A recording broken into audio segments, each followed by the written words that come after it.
Elsa, dopo 2 anni di pandemia riprende San Donà Fumetto, com'è ripartire? Allora, ripartire non è stato facile, ma ce l'abbiamo fatta e come vedete dalle persone che sono intorno abbiamo anche una grande affluenza, siamo veramente contenti. Una cosa fantastica perché veramente sono mancati tanto. Fatta da solo la maschera? No, è comprato il costume in America, la maschera in Russia, fatta fare. Com'è San Donà Fumetto? Bello, Cosa ti è piaciuto di più? il fumetto di IQ.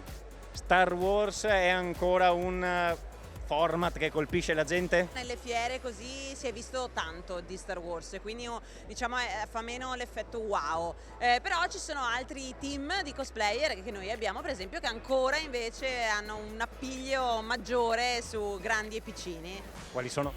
tipo Batman. Quanti appassionati state trovando in fiera? Beh, diciamo che da quando ci siamo vestiti avremmo fatto 1 milione di foto.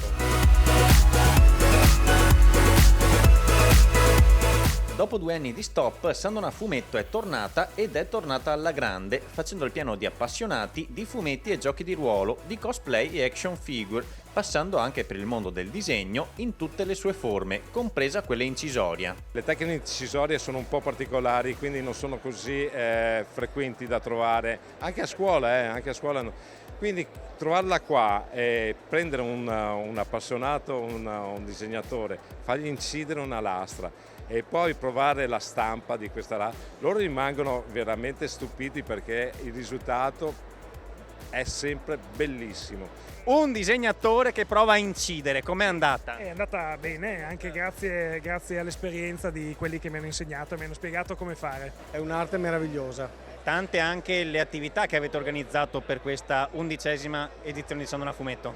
Allora sì, infatti abbiamo come vedete l'area games dove è possibile provare giochi da tavolo, giochi di ruolo, la mostra mercato dove è possibile acquistare fumetti vecchi e nuovi, action figure.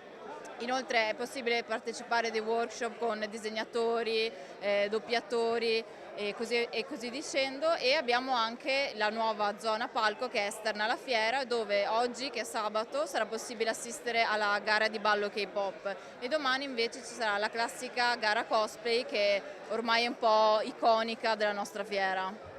Hai citato anche l'area game, c'è una novità a San Donà Fumetto. Esatto, infatti quest'anno abbiamo progettato e disegnato un gioco da tavolo in esclusiva per la Fiera del Fumetto e si chiama appunto Sukeban ed è un gioco che è ambientato nei manga giapponesi. Oltre 6.000 le presenze registrate nella sola prima giornata, tra sorrisi di gioia e volti spensierati, in mezzo a bancarelle dai 1000 colori e in compagnia di amici con cui condividere interessi comuni.